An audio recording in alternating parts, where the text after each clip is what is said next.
out a petition on Sunday. Am I communicating? And he came out to talk about it that he's going to be going to Alagbo the following day. Now, thanks, God so good, he was invited to Alagbo. The Alagbo is not my issue. Am I communicating? My issue is that, I'm looking for something. I'm sorry. You know what? The Alagbo is not my issue now. Am I communicating?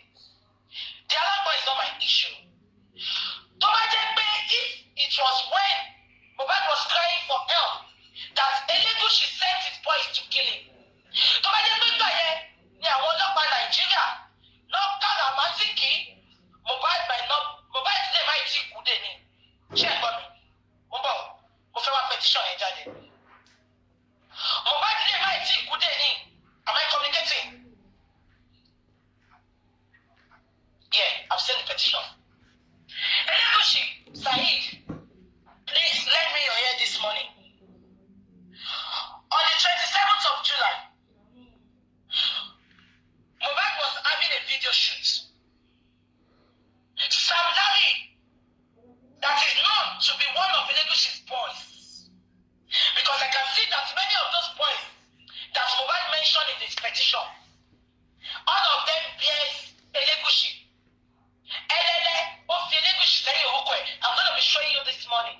All of them bear Elegushi. Am I communicating? When Sam Larry was dragged on the internet, he came out and said, he stated, no, it was not Elegushi that, it was not Sam Larry that came out. It was Elegushi that, the second day, Elegushi ran out and said,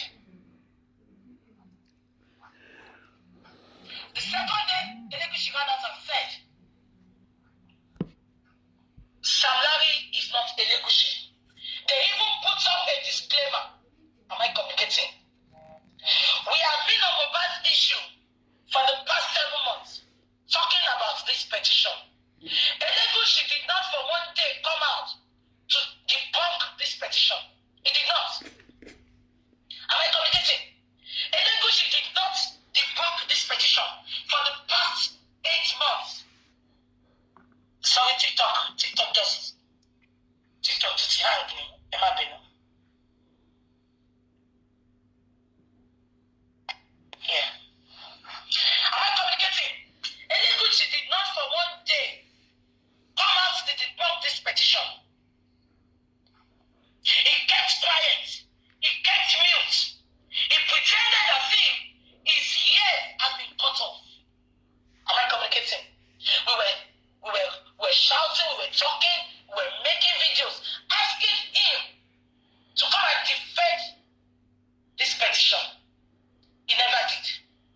On the 27th of July, Mohbad put a petition across to the police because while he was having his video shoot with Salantan, Sam Larry came into that video shoot scene to attack Mohbad with cutlass, with guns, and while they were there, Sam Larry was telling Mohbad, Sam Larry and his boys, they were telling Mohbad that it was Elegushi that sent them to come and take his life. Mohbad managed to escape. Now let us read. This is the petition. I'm going to be reading it again. The Assistant Inspector of Police, the Nigerian Police Force, First Criminal Investigation Department, Alexis Alagbo, Lagos,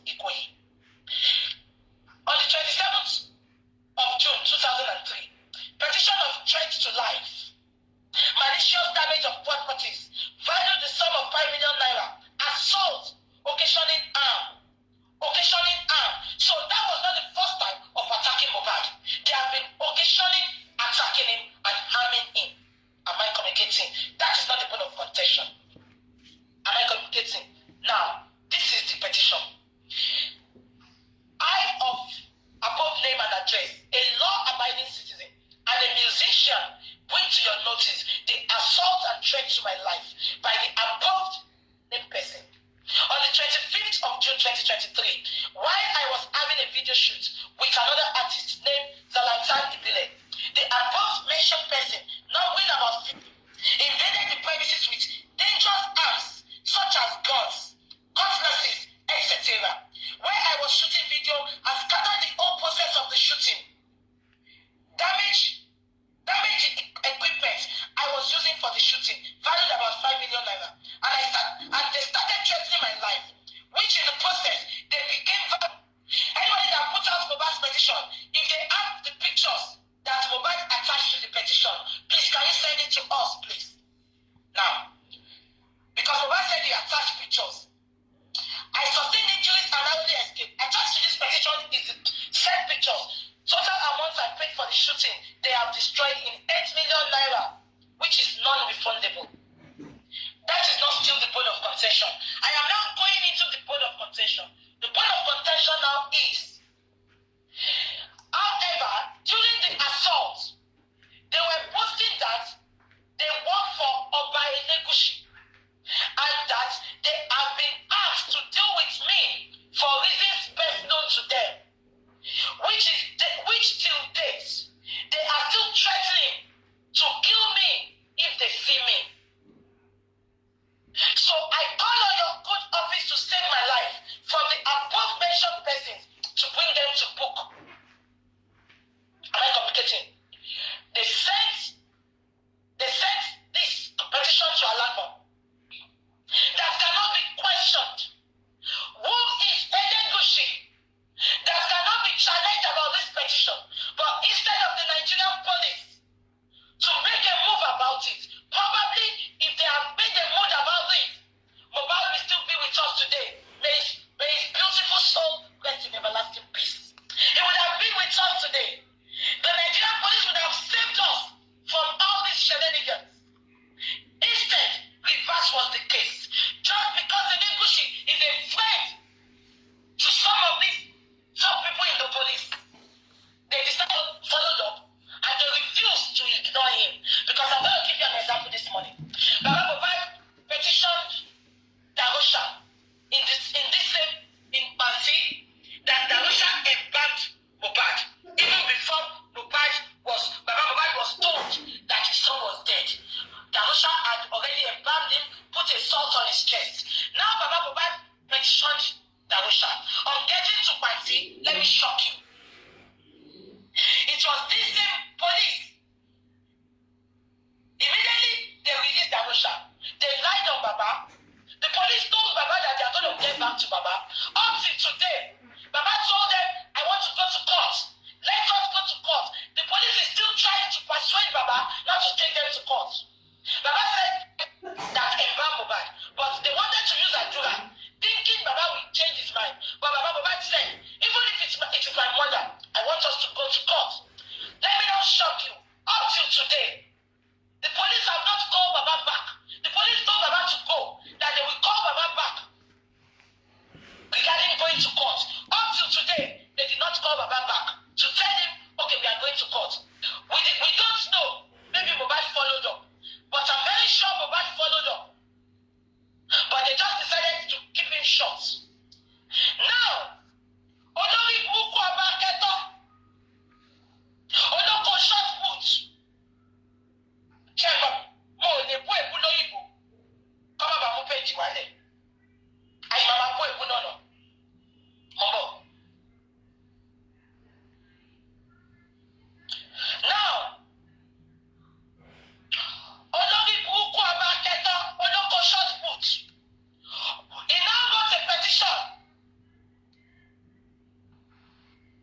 information in which they need to obtain certain clarification.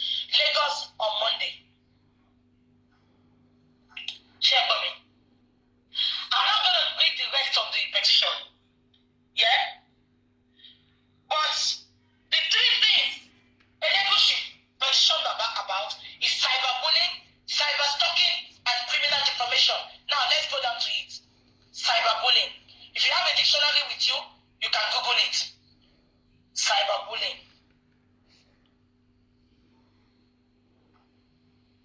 Yeah. Now, according to my dictionary here, yeah, cyberbullying means the use of electronic communication to bully a person, typically by sending messages. Cyberbullying again is the use of electronic communication to bully a person, typically by sending messages of an intimidating or threatening nature. Children may be reluctant to admit to being the victims of bullying. Now let's talk about the bullying. Now my question is, who is bullying who? According to this interpreter of cyberbullying, he said sending a message. The last time I checked, Baba Mohbad did not, Baba Mohbad your name, phone number, Elegushi. Yeah?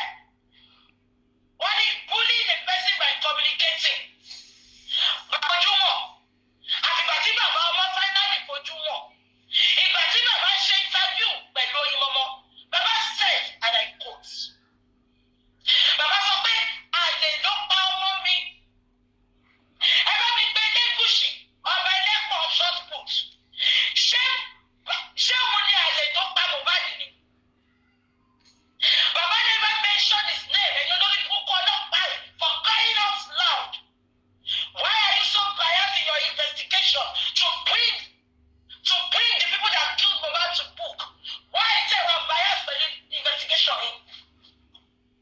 What was the petition for you? Did you make your investigation? Baba never mentioned Elégùṣì's name. Baba sọ pé nǹkan tí mo ṣe mọ short put nìyẹn. Elégùṣì olóko short put.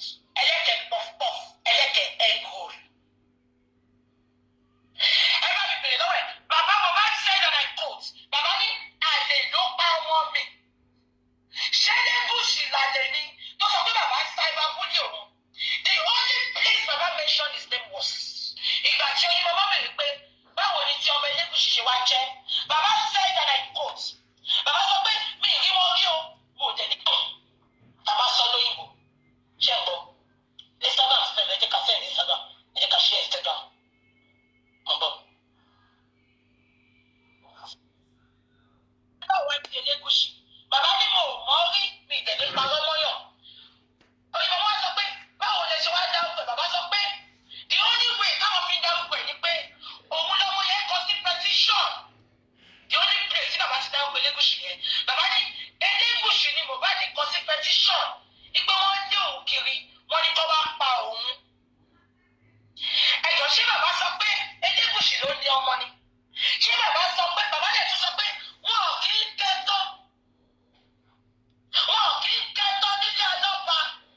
Bó ti ẹ̀jẹ̀ pọ̀ bá kẹ́tọ́ ní Elégùṣì. Ṣé bàbá dárúkọ ẹ̀ pit of hell? Elégùṣì, you are evil from the pit of hell. Ìtorí ìyá ọba ni mo ṣe ń wò ṣe fún Elégùṣì. Bàbá ò dárúkọ ẹ̀. Tó bá jẹ́ pé gbogbo agbára tó lò tó fi yí kọ́ petition bàbá lánàá. Tó bá jẹ́ pé gbogbo agbára yẹn ló lò Elégùṣì ló fi dáhùn sí petition Mohbad. Kò wá ràgà bo Mohbad. Kò lè dùn mí fún yín. Ìgbà tó yẹ kó ọba bẹ́kí ní gbogbo yín.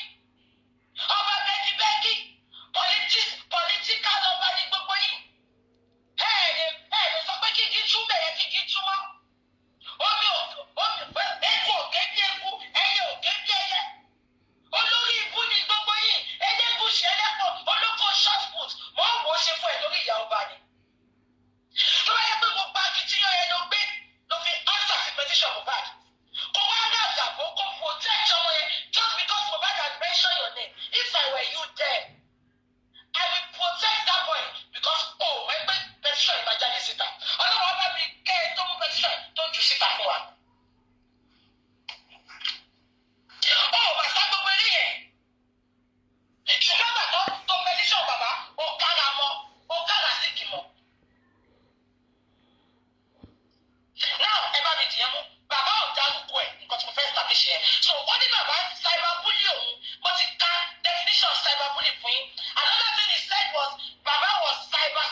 ọlọ́pàá ti pè pé kábíyèsí o ọmọ ìkọ̀ọ̀kan yìí sí o kí ni ká ṣe ẹjọ́ ìgbà tó lè ti rí pé ọmọ yẹn kọ orúkọ sí yẹn ṣèbó jẹ kọ́sì ìsáyà ni 2 months after wọ́n pa ọmọ yẹn ọlọ́pàá ò dẹ̀ tún lọ síbi tó ti pa ọmọ yẹn kó ṣe investigation they threw it under the carpet bàbá tó wá complain it saddens my heart ó ṣe pé nàìjíríà ò ní ṣoríire mọ́ no abẹ́ ẹ̀gbọ́n mi in a same country ẹ wá mú bàbá tó mọ ẹ kú tí ò lẹ́jẹ̀ lọ́rùn tí ò sí bẹ́ẹ̀ bàbá tó jìyà lórí ọmọ ẹ̀ bẹ́ẹ̀ tó mọ́ kú fún ẹ tún fẹ́ fọwọ́ lágbá lójú ẹ tún fẹ́ ọ̀pẹ́ ẹ̀sẹ̀ ẹ tún ọ̀pẹ́ ẹ̀sẹ̀ lẹ́gùsì gbogbo nǹkan tó kọ fún bàbá yìí àwọn olórí burúkú gúùpù tó dá sílẹ̀ àwọn ló ṣe kínní fún bàbá yìí àwọn ló máa stọ̀k ẹ̀ àwọn ló máa búlì ẹ̀ kò sí nǹkan tó ń ṣe fún bàbá yìí bàbá yóò máa sọ̀rọ̀ bàbá yóò máa petition ẹ̀ kò petition ìyàwó ẹ̀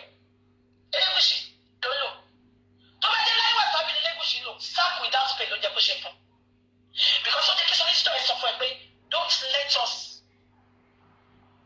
petition him ṣùgbọ́n nítorí nǹkan tẹ fẹ́ cover you went ahead to petition the poor man that is still grieving odidi ọmọ ló sọnù Elégùṣì gbàdúrà kí ọmọ ṣọkún mọ́ ẹ lórí kò wọ́n bó ṣe rí ọmọ kú fún bàbá ẹ̀ tí ò bá ń ṣe ọpẹ́lọpẹ́ àwa tẹ́ẹ̀ ní fojú sunkún ọmọ tẹ support bàbá ẹ̀ ẹ̀ mọ̀ bí bàbá ẹ̀ bá ti para ẹ̀ ní high blood pressure every day mo sọ fún yín there is a lot of things you are not supposed to be coming online to talk about health bàbá yẹn ò gbé tí ò bá ṣọlọ. Did you see us coming out to talk about it? Baba is so did your money. Elégùṣì, you think what you need to support him with is to petition him and take him to Alagbon? Elégùṣì, gbogbo ṣẹ̀dá ẹ̀ ò ní ṣoríire. Elégùṣì, tó bá ti ń tó ti ń dún fún ẹ kò ní dún fún ẹ mọ́. Eku ò ní ké. Elégùṣì, tó bá ti ń wú rere ò ní sọ̀rọ̀.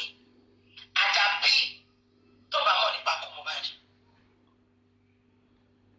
Nǹkan tó ṣe fún bàbá ẹ̀ nǹkan tó ṣe fún ọmọ o tún wá fẹ́ ṣe fún bàbá Elégùṣì ọ̀rọ̀ ajẹ́ níyà gbogbo àwọn àpapọ̀ alálẹ̀ ní kàtẹ́ wá jẹ́ níyà Elégùṣì àfi tọ́wọ́ ẹ̀ bá mọ̀ ìkànnì ẹ̀ ọ̀hún ìkànnì ẹ̀ tó bá rí ẹ tí ò bá sá tòbí á gbé ni you all will come online to pretend as if you are nice olórí burúkú ni gbogbo yín that's why I don't like all of you abusing power o ti gbàgbé pé ọlọ́run tó fi ẹ́ sílẹ̀ ọ ní ogún ọmọ òtọ́ náà pa lọ gẹ́ Elégùṣì níwájú ṣe kó bá bẹ̀rù bàbá ó máa párún tiwọn ní if you don't leave that man alone Elégùṣì ó máa párún tiwọn ní olórí burúkú bàbá bẹ́bí finally fojú wọn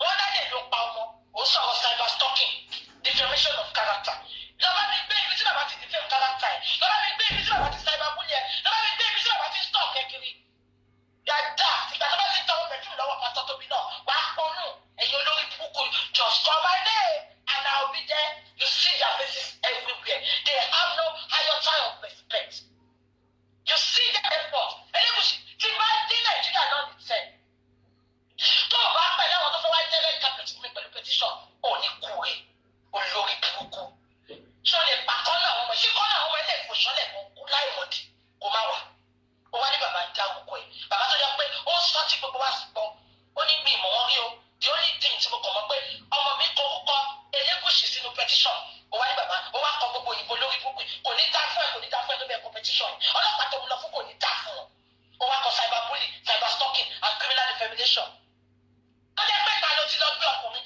abájọ náà lára ẹ̀ tó fi gba ọmọ tó fi gbogbo ẹ̀ lóbìnrin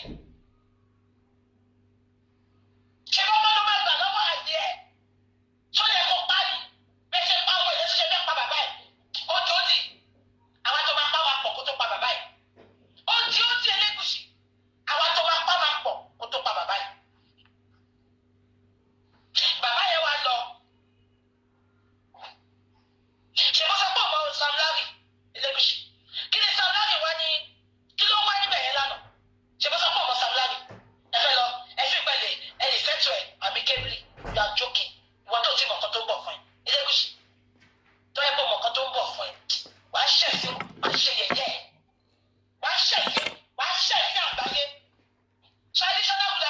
ṣẹ̀ sí àgbáyé rí Elégùṣì wàá ṣẹ̀ sí àgbáyé tó bá mọ̀ nǹkan tó bọ̀ fún ẹ àbó ló ṣì ní ẹ ṣe bó sọ pé òkò Sam Larry Elégùṣì kí ni Sam Larry lọ ṣe bẹ̀rẹ̀ lánàá òkò Sam Larry fi gbà náà kí ni Sam Larry lọ ẹ fẹ́ lọ ṣe ipò kẹlẹ wọn bí bàbá Mohbad dà ẹ fẹ́ gbọ́ bàbá Mohbad kan ló pe àwa ká tó ṣe justice for Mohbad and mo ti sọ fún yín I'm a big blogger. I'm a blogger.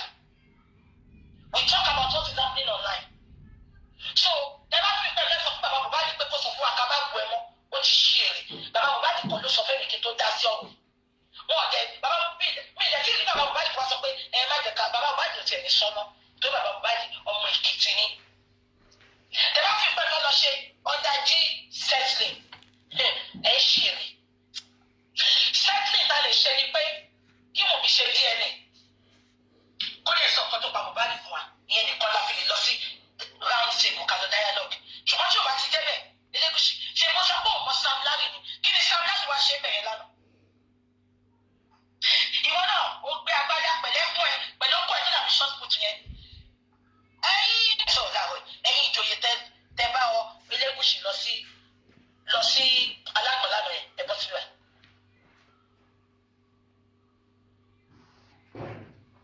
Àwọn kìlọ̀ gbójúlé tó fi ṣẹ́bi ọ̀nà bá ọ̀pá ò já lẹ́kẹ̀ lójú ẹ rí ọ̀pá ọ̀pá máa ń já lẹ́kẹ̀. Ṣẹ́yẹ ẹ̀yin olóyè tẹ̀ lọ kiri yẹn tẹ́ pé tó bá ti mú tọ̀ tẹ́ ẹ̀ níṣẹ́ tẹ́ ẹ̀ lè gbé Elégùṣì ọba yìí níbi tó ti ń gbọ́ tó bá ti níbẹ̀ máa gbọ́ where is the evidence? Evidence ló wá. Where is the evidence? Why are you so desperate about evidence? Tí bá tún rí ẹ̀yin àjọ tẹ̀tẹ̀lé Elégùṣì ẹ̀yin olóyè tẹ́ máa kọ́ aṣọ fún kan tẹ́ máa ti sáré dé police station. Tí bá tún rí ìkìlọ̀ ọ̀rọ̀ fi já gbogbo ilẹ̀kẹ̀ ẹsẹ̀ yín yẹn ilẹ̀kẹ̀ ẹsẹ̀ àti ilẹ̀kẹ̀ wọ̀nyẹn máa ń jàdánù fún ilẹ̀kẹ̀ tí ò lágbára bẹ̀ lágbára bá wà bẹ̀. A lot of people wá sọ pé wọ́n wá fi bàbá sílẹ̀ on bail. Àwọn ìwà sọ pé ṣé bàbá ṣẹ̀ ni tọ́jú fún wọn sílẹ̀ on bail ẹ jẹ́ kí n ṣàlàyé fún yín bó ṣe máa ń wọ́ọ̀kì ní Nàìjíríà. Elégùṣì àkíyèsí bàbá ìgbà tí bàbá débẹ̀ bàbá náà mú oríṣiríṣi jáde because wọ́n bí bàbá pé kí lójú bàbá tó ṣe ń dárúkọ ẹ̀ bàbá náà ò sọ pé ó ṣe nǹkan kan bàbá ní ibi tó ti dá ṣe é gbọ́ mi bàbá dẹ̀ wins ibi tó ti competition fún Elégùṣì tí ò dáhùn bàbá mú jáde ṣe é gbọ́ mi bàbá mú ibi tó ti competition bàbá mú fọlọ́pàá yẹn bàbá dẹ̀ tún lọ. This Christmas get a. All stations settled.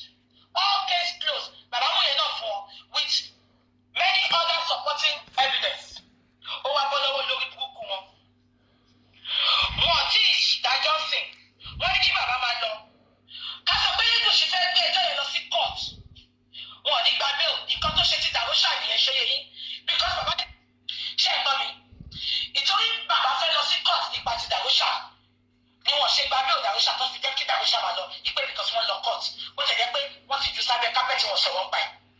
now nǹkan tó yẹ kó gba bàbá àwọn bail ni pé wọn ò tí ì decide àwọn ọlọ́pàá yẹn tó bá wọn fẹ́ investigate because bàbá náà ti kó evidence sílẹ̀ ó ti jẹ́ pé bàbá ò dá kúkú ẹ̀ bàbá ti kó evidence reason bàbá fún àwọn ọlọ́pàá ní evidence reason táwọn fi dá kúkú ẹ̀ so because they are still investigating àwọn ọlọ́pàá yẹn said and I quote ọgbọ́dọ̀ bail bàbá ṣọṣẹ èyí tó kọ́tà fún wa lórí bíọ́ọ̀dù yẹn tẹ́gbẹ́ náà lọ́yẹ̀ ní. sọ pé ká lọ sí court ni wọn ò ní bíọ́ bàbá wọn máa fi bàbá yẹn tọ́ọ̀ ní wà on bail but because ọlọ́pàá yìí sọ pé àwọn investigate lọ́sẹ̀ ní kí bàbá wà on bail because according to them tó bá ní kí wọ́n wà on bail wọ́n máa ní kó má bàa sá lọ bàbá ò lọ́bì kankan ẹ̀ bá àfi kú lè kó lọ́bì kankan ọ̀tí. ṣé wọ́n tó sọ yẹn yín then concerning àwọn tó sọ pé ó jẹ́ káwọn bàbá tìǹ náà kọ́ ti petition no. When they go high, we go low. When they go low, we go high. We are not in competition with anybody. I want you all to bear that in mind. We are not in competition. But that doesn't mean nothing is going on behind the scene. We don't have to come out to tell you everything all the time. We are not that. Wahab Shitu is not that. Am I communicating? So please be patient. Am I communicating? So to people that are angry, ipe àwọn bàbá slow, àwọn bàbá don't see their competition, please calm down, please. They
frustrate us. And we are not going to go down with that. No, there's a place called High Court. Ẹjọ́ kò tẹ́mi lọ́rùn. Ibẹ̀ náà máa eventually lọ. But we are just waiting for just a bit of thing. Ṣé àwọn tó sọ yìí? So please be patient with Baba and don't let us insult them. They are really trying. Uncle Muyiwa is trying. Wahab Shittu is trying. Baba is trying. So please bear with them.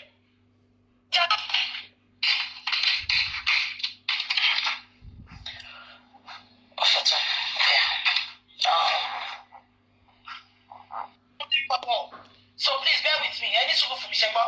Mo fẹ́ kà kọ́kọ́. Ẹ bá mi pé olórí burúkú yìí. Ẹ bá mi tá ìdáwó yíyan kó wá síbí báyìí. Ẹ jọ. Yeah.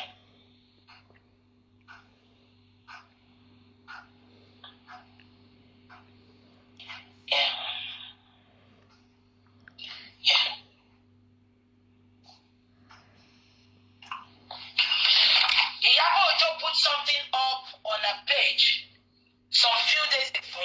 Ṣètìgbọ́. Olórí ẹgbẹ́ ọkọ̀ tó sọ, ó ní I cried day and night. Olórí burúkú, òkè lórí ọmọ ẹ̀ tó ń dókiri. Òkè lórí ọmọ ẹ̀ tó ti fògbò ṣàbàṣà láàrin àwọn musician ní Nàìjíríà. Olóṣì. Ó ní I cried day and night. I started Mohbad's movement with my sweat and blood. Olóṣì. What sweat and blood? Ó ní I started Mohbad's movement with my sweat and blood. She started Mohbad's movement with her sweat and blood because ó ti ní counter pẹ̀lú Naira Marley. Ṣé ẹ gbọ́ mi? Tí àwa ò mọ̀, bó ṣe rí pé ọ̀rọ̀ yẹn ṣẹlẹ̀ báyìí. Ó nọwọ́ gan ni òun àjọ lórí búkọ aláyé má ṣe register number. Wọ́n àtàjì ikú Mohbad, wọ́n àtàjì ẹ̀ mọ́ Naira Marley. Ṣé ẹ gbọ́ mi? Ó ní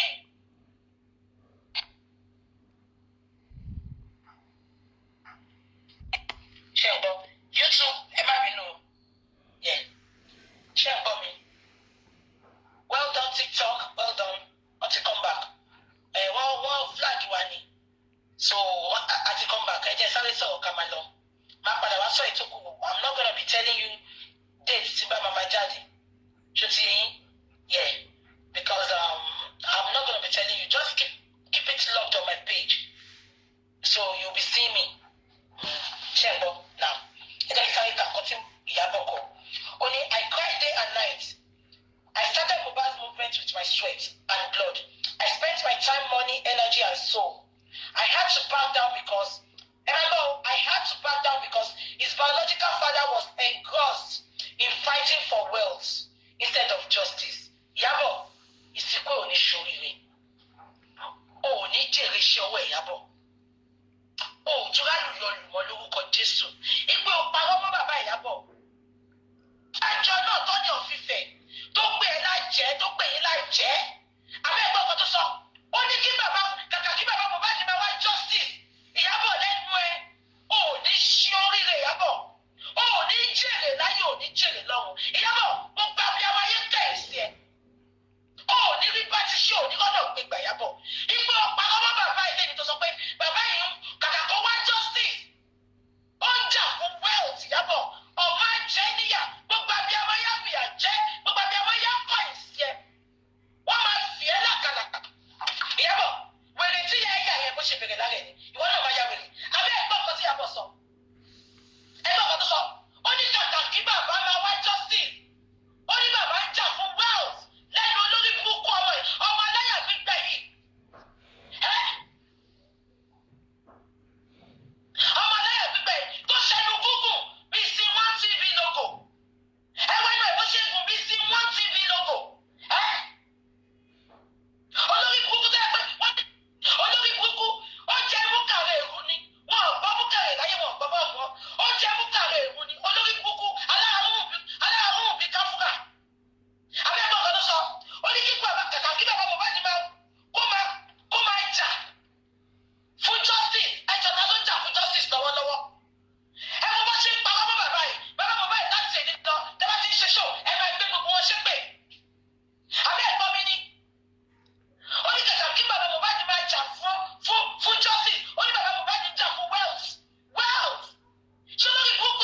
1,000.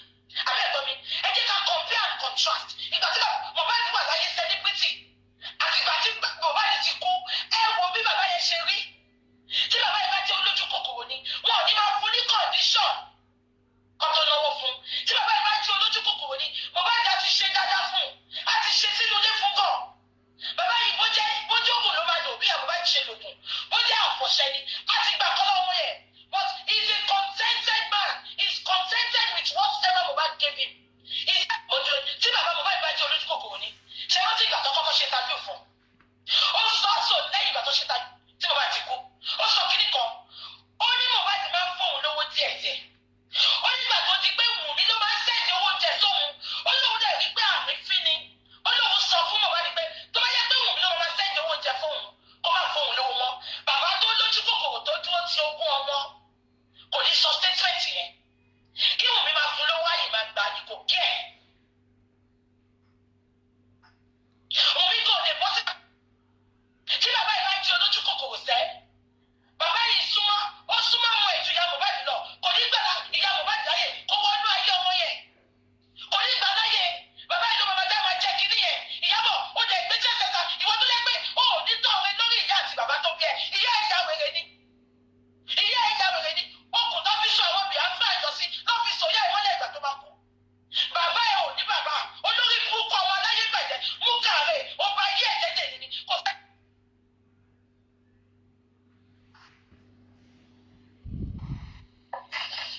Abẹ́gbẹ́ ọ̀kan tó sọ ni. Ó ní bàbá ń fáìtì fún ogún. Lẹ́yìn olórí burúkú ọmọ tí ò lálùbáríkà yìí. Olóṣì tí gbogbo ayé tó ń fi ring nose sórí mú bí ẹgbẹ́ corner nose ni wèrè fi ring nose sí. Orí bí mo bọ̀ gbogbo èèyàn abájọ náà, olórí burúkú dàbí bèbí Kingsway. Olóṣì ọmọ tí ò lájẹ lára tí ò lálùbáríkà lára. Ó ń gbọ́ fagídí jayé olórí burúkú bó gbé designer fake ni bó wọṣọ náà lọ́rọ̀ ló máa ń wọn fún olóṣì aláyébáyé. Ẹ̀ẹ́dẹ̀rí kó bá sọ̀rọ̀ fún Vicky James. Ẹ̀ẹ́dẹ̀rí kó bá sọ̀rọ̀ fún Vicky James láyé ẹ̀. Olóṣì ọmọ tí ò lájẹ lára aláwìn abájọ tó ṣe ń dúró tó ń gbé ẹjúlẹ̀ olórí burúkú olóbò ọlọ́yọ̀ sáàgì ọkọ̀yọ̀ wòye òní pásítẹ̀ bẹ́ẹ̀sù tẹ̀sí àtọwọ́ àti Pọ́ọ̀lù wọn ti rí ara wọn. Olórí burúkú Pọ́ọ̀lù imú yẹn dàbí Silencer Benz. Àbẹ́ ẹ̀gbọ́n kan tí a bọ̀ sọ. Mo fẹ́ play kankan fún yín o ẹ tó play bàbá Mohbad. Ẹ bá mi bìyàbọ̀ pé ṣó ti ẹ bá pé Wùmí kó bèrè pé báwo ni Mohbad ṣe kú. Ẹ bá gbàgbé pé olórí burúkú ọmọ yìí just because ó níjà tó jàkú pẹ̀lú Mohbad. Sorry, ó níjà tó jàkú pẹ̀lú Naira Marley. Wọ́n níyàn kú. Ó bèrè pé ẹ̀yin tẹ wà lọ́dọ̀ ẹ̀ báwo ló ṣe kú. The next thing tó sọ ni pé Naira Marley àti Sam Larry ló bully ẹ̀. I am not against that. I'm just against you defaming Naira Marley's character. Because mo rí evidence pé Naira Marley bully ẹ̀. Ẹ bá mi dìé mú. Sam Larry lárí. Wọ́n ló kúkú ọmọ yìí tó ń jẹ́ disturber yìí. Kò jẹ́ ó bá gbogbo kéèsì yẹn jẹ́ fún wa ni. Wọ́n fi ẹ̀jẹ̀ sílẹ̀ wọ́n wá pa làpálàpá. Àwọn tó pa Mohbad Ìyábọ̀ sọ̀rọ̀ ń pa wọn. Àwọn tó wà nílé ẹ bá mi bí queen mother àwọn olóṣó. Ẹ bá mi bí proprietress níta lórí òtẹ́. Ṣó ìfi ọjọ́ kan pé Wùmí pé kí ló ṣẹlẹ̀? Wùmí ló wà pẹ̀lú bọ̀bọ̀ yìí 24 hours, 48 hours, 72 hours. Ẹ bá mi bí olórí burúkú ọmọ wáyé wá. Yábọ̀, èmi àti ẹsẹ̀ àbájọ mú kọ́lẹ̀. I swear with my living God. Ẹ bá mi bí olórí burúkú ọmọ ẹsẹ̀ pé ṣé ó pé Wùmí jọ̀kọ̀ pé ìwọ ló wà pẹ̀lú bọ̀bọ̀ yìí kí ló pa? The last time I checked, ìgbà ìgbà sọ oríṣiríṣi tó ń ṣe. Aláyé bàjẹ́ tó bá ṣú ọ̀fọ̀ ìgbé ọmọ yẹn síta. Gbé síta. Mi ì tí fẹ́ débẹ̀. Mo ń bọ̀. Ṣé kí ọdún mo sọ yẹ yìí lọ? Kí ni mo ń sọ lọ? Ẹ wo bó ṣe ń tàbí bàbá yìí. Ẹ bá mi pé wèrè yìí fẹ́ pé ṣó pé Wùmí àbí ó pé àwọn tó wà ní ilé-ẹjọ́ ẹ̀ pé kí ló pa Mohbad. Ó rí pé bàbá yìí ti ń get justice. Ó dẹ̀ bọ́ síta. Ó sọ pé bàbá ń jà fún ogún.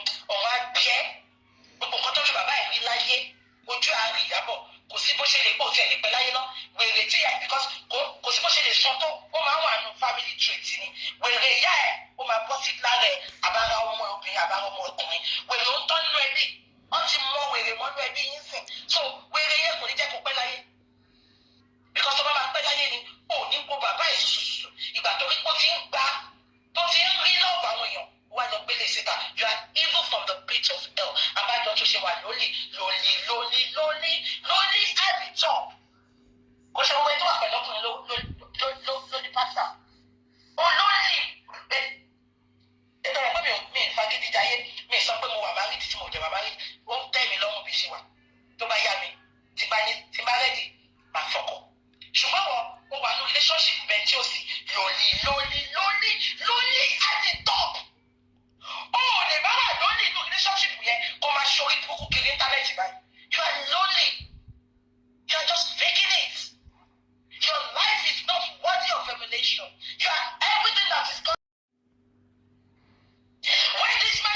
Yeah, Ìyábọ̀. Now, mo fẹ́ play kọ̀kọ̀ fún yín. Mọ̀mọ́. Mo fẹ́ play kọ̀kọ̀ fún yín ní sùúrù. Yeah. Ṣé ẹ tó sọ pé bàbá ni ò jẹ́ kọ́rí justice? Now, ṣé wọ́n ti gbọ́dọ̀ tí mo bá jáde? Just because olórí burúkú ọmọ yìí. Ó ti ní kwanta pẹ̀lú Naira Marley. Ó wà wọ́n pé this is the best time. Ṣé wọ́n ti kó sọ? Ó sọ nínú show kìíní kan of Island tó máa ń ṣe ẹ̀. Only if I don't like you, only I will bully you. Ṣé wọ́n ti kó sọ? Kò mọ̀gbà tó jáde lẹ́nu ẹ̀, èdè náà ni. So definitely, ìtòwò wà tí Naira Marley ti ní problem. Ó yìí mú Naira Marley sínú. Òun ló fi jẹ́ pé gbà tí Wùmí pé ìgbé wọn ṣípù CCTV sẹ́ Ìyábọ̀ lọ mú fún ọwọ́ ìlú wa. Abẹ́ẹ̀kọ́ mi, ṣípù CCTV ọwọ́ Ìyábọ̀ ló wà. Ìjà tó wà tí Naira Marley jà kù, ó wà wò pé opportunity ni. Ẹsẹ̀kẹsẹ̀ kí ni Naira Marley ṣe tẹ́ ẹ sọ pé cancel Naira Marley? Kí ni Naira Marley ṣe tẹ́ ẹ sọ pé cancel Naira Marley? Ẹni kan cancel Zelensky, ṣùgbọ́n ẹ celebrate àdúrà. It is your height of hypocrisy for me, ẹ̀yin Nigerians. Àdúrà tó wà ẹ̀gbọ́n mi ṣá. Ìyábọ̀ ò pé àdúrà lẹ́yìn pé kí ló pa Mohbad. Àdúrà wà bẹ́ẹ̀ gbà tí Mohbad kú. Kàkà kí Ìyábọ̀ pé àdúrà. Ìyábọ̀ celebrate àdúrà. Ó ń gbé orí àdúrà. Ẹ̀jẹ̀ ní kọ́ cancel Zelensky. Ṣé Zelensky wà bẹ́ẹ̀ nígbà tí Mohbad kú? Ṣé Naira Marley wà bẹ́ẹ̀ nígbà tí Mohbad kú? Tẹ̀sán kọ́kọ́ cancel Naira Marley àti Zelensky. Ṣùgbọ́n ẹ̀ pọ̀ wọ́n ti àdúrà. Àdúrà tó mọ̀ ọ̀kan tó ṣe Mohbad tí ò sọ fún wa. Ṣé rí pé it is your height of hypocrisy for me, Nigerians? Ìyábọ̀ pọ̀ wọ́n ti àdúrà tó wà bẹ́ẹ̀ gbàtẹ́gbọ̀ ẹ̀kú tí ò lè sọ fún wa. Ṣùgbọ́n Zelensky tí ò sí bẹ́ẹ̀ just because transfer the aggression tí Ìyábọ̀ ní sí Naira Marley ó transfer sí Naira Marley àti gbogbo àwọn tó wà nínú ilé ẹ̀. Ẹ wá ní cancel Zelensky, cancel Mohbad, cancel Naira Marley, ọlọ́wọ́ àti ìyàjẹ́ gbogbo yín. Because we are not talking about bullying here. Ó lè ní gbogbo wọn ẹtí tí ẹ dé bá ní bàrábò. It happens everywhere. Nǹkan tó ń ṣẹlẹ̀ tí Naira Marley ṣe fún Mohbad ó ń ṣẹlẹ̀ ní gbogbo industry, music industry, Nollywood industry. It's because they are not coming out to talk. Ó bẹ̀rẹ̀ gbogbo wọn ló ń bully ara wọn. Èyí tó bá tilẹ̀ bá Mohbad ní bàrábò. Gbogbo wọn ló ń ṣe. They cannot just come out to talk because they are scared. They are gonna be killed. Ní fáwọn oníṣẹ́ mọ́. Ẹ wá sọ Naira Marley pé ó bully ẹ sọ di bàbàrà. Mi sọ Sam Larry o. Ó lè apá ọ̀tún. Sam Larry àtẹlẹ́gùsì mi sọ Sam Larry o. Sam Larry àtẹlẹ́gùsì tó bá máa yẹgi fún ọ. Ó lè apá ọ̀tún àti ó lè apá òsì lọ́ máa fi wọ́n ṣe. I'm talking about Naira Marley and Zelensky now. Ìyábọ̀ should make it make sense for us. Àṣetorí Ìyábọ̀ ìjà tó ti jà kù pẹ̀lú Naira Marley wọ́n ṣe lọ́mọ kú báyìí káṣù Naira Marley káṣù gbogbo yìí náà wá káṣù ẹ̀. Ẹ bẹ̀rù ọjọ́ àti sùn. Ẹ bẹ̀rù gbẹ́gbẹ́ ìgbà tí ò sí kankan. Naira Marley yìí ló wà bẹ́ẹ̀ fún bọ̀bọ̀ yìí. And let me tell you one thing today. Naira Marley dè ní ó sì ní pèlè pé Mohbad lọ. Ẹ wá ní Ìyábọ̀ my family. Ìjọ tí bá ti rí pé you are evil, I move away from you. I detest evil people with passion. Ìyábọ̀ is evil from the pit of hell. Abẹ́gbọ́n mi. À ń sọ̀rọ̀ pé yóò kú. Ìyábọ̀ dẹ̀ ti mọ̀ nǹkan tó ṣẹlẹ̀. Ìyábọ̀ dẹ̀ gbọ́ tó dẹ̀ ní cancel Naira Marley, cancel Zelensky for what? Àdúrà tí ò kọrin rí. Àdúrà tó yẹ pé kò bá wọn lu ṣẹ̀kẹ̀rẹ̀ rí nínú báàgì. Abẹ́gbọ́n mi. Àdúrà tí ò bá wọn lu ṣẹ̀kẹ̀rẹ̀ rí nínú báàgì Mohbad. Àdúrà yẹn Ìyábọ̀ wá gbé sí tó ní. Àdúrà is making us proud. Olú ìkàlọ́mọ yìí. Ṣé níbi ṣe wáyé? Tó bá di ọ̀la. Tí bá rí pé Ìyábọ̀ ní problem pẹ̀lú ẹ̀kọ́. Ṣíṣe èyí ti ètò yìí. Ìyẹn ò ní kí n má sọ tọrọ. Bó ṣe rí nǹkan tó ń pa many of these people nìyẹn.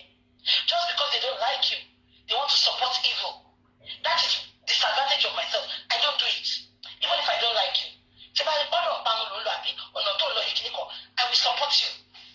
But àdúrà Ìyábọ̀ just because they just want to nail Naira Marley. Ṣẹ̀kẹ̀rẹ̀ lásán gan. Àdúrà ò lórí inú báàdì yẹn. Ìyábọ̀ wá gbé fọ́tò àdúrà. Ó wá ní àdúrà is making us proud. Ìyábọ̀ ò ní ṣoríire. Ìgbà tí Mohbad ń kọrin gan. Ó bá celebrate Mohbad tó ń kọrin tọ́lọ́ fún lórí.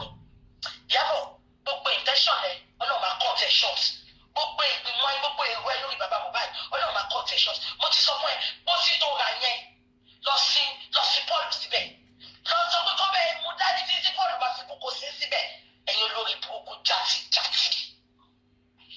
Náà kí ni mo fẹ́ fàyọ? Àṣọwọ́ àti Naira Marley ti ń jà wọ́n jẹ́ kí gbogbo Nàìjíríà sí mọ̀. Just because she came out pretending she wants to fight for Mohbad, ọmọ ìsìn ní attack Naira Marley. Èyí wá di olórí burúkú ń jọkọ, ó wá sọ pé ṣé Naira Marley tóun ti ń wá tipẹ́, ó máa ń gbégbó fáwọn ọmọ òun, ó máa ń rán àwọn ọmọ òun nígbó, ó ní àwọn biological children òun àtàwọn ọmọ tó wà adopt. Ẹ̀yin tẹ́ ẹ̀ tó ọmọ ẹ̀ máa kàn tó kẹ́ máa gbé sílẹ̀ ni o. Bí Wùnmí ṣe ṣe lélẹ́yìn máa ṣe ṣe o. Ìyábọ̀ ti ṣó irú ìyá ọkọ tó bá jẹ́ o. Àgbẹ̀ òrí ni nínú gbogbo àwọn ọmọ alálùbáríkà, àwọn ọmọ àti Kate, àti Fatia, àwọn ọmọ Mercy, àwọn ọmọ gbogbo àwọn ọmọ ẹ̀ ó gbọ́ ọmọ ẹnìkan ló ṣorí burúkú ni wọn, ọmọ ẹ̀ ló ń tó ń gbé jùlẹ̀, ọmọ ẹ̀ ló dàbí old mama yọ̀ǹgì nínú gbogbo wọn. Ọmọ ẹ̀ ni because owó tí ìyá gbọ́ lọ́wọ́ máa wọn.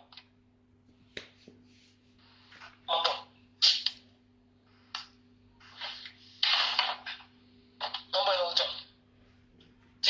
TikTok kí n bá wa láàmú gan.